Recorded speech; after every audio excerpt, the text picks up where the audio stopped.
Oh yes, nice big boot. Plenty of room in there for me wellies. I do like estate cars. Oh yeah, plenty of room in the back. Looks nice and comfy. And roof rails, full length. They'll be useful for my luggage box when I go camping. Nice. Who cares? Cares? Cares? Cares? Who cares? We want things that really matter. Massive alloys, huge low-profile tyres, full-length skirts right along the side, big flared arches, massive grills. And best of all, with over 380 brake horsepower, yes, there is room for the kids in the back, but you could call this Daddy's Revenge.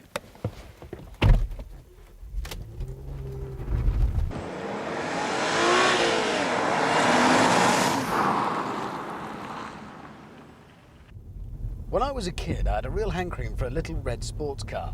This is better because this is a really great big red sports car. I've actually no idea what this car is for. It's immensely powerful and it's an estate. Maybe it's aimed at like reps. Maybe it's reps revenge. I remember seeing a documentary in which we were told about the pecking order on the motorway, and if a GLX driver came up behind a GL driver, then the GL driver had to give way. Well, what are you going to make of this, boys? They're going to get out of the way, that's what. The more you look at the RS4, the more fascinating the numbers become. The engine, for a start, 2.7 litre, 2 turbochargers. It's a V6 and it produces 380 brake horsepower. That gives it an amazing 141 bhp per litre. Nearly all of that 380 brake horsepower generated by a fantastic engine goes straight to the road thanks to Audi's legendary Quattro four-wheel drive system, and the result, well, it is breathtaking. There's an amazing amount of mid-range. It's something like a peaky, wimpy little turbo engine. In third gear, there's huge grunt available. But let's face it, with all of that power, there really is not room on this country's roads to explore what the car can do. Certainly not safely, and certainly not legally. But I know of somewhere where we can. And Audi obviously agree that perhaps there isn't always enough room on the road, because this beneath me, this tarmac, is not just your ordinary tarmac, it's your Grand Prix tarmac. We're at Silverstone, the Grand Prix circuit, and they've brought us here to go around it in the RS4 with instructors. So I'm not talking to you anymore, I'm driving. Before we do anything else, I'm going to be taken around the track with my instructor Clive at a nice, slow and steady pace. Which is good news, because it's not too uncomfortable and I get a chance to see where I've got to go. I don't want to get lost. Take it away, Clive. Okay, right. Coming into Lovefield here, this is a corner which is very important because it goes around forever and a day. So what we're looking at is the 22 board over there. Can you see that board on the outside of the track?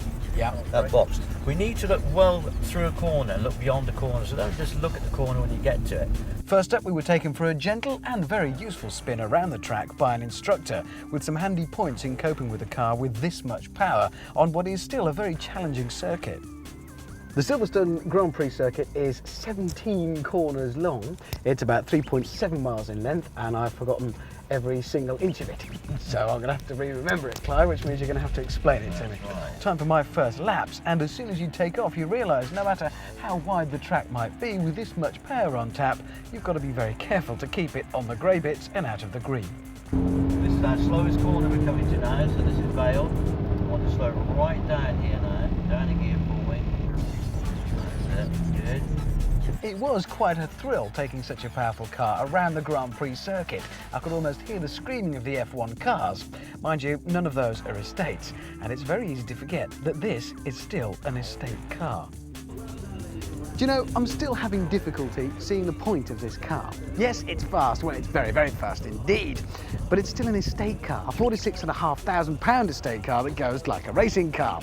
But it doesn't really matter. This is one of those cases where there doesn't need to be a point. It's just a bit of fun. Well, quite a lot of fun.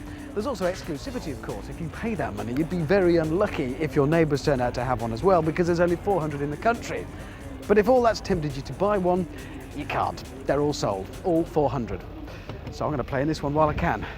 I'll leave this, I think.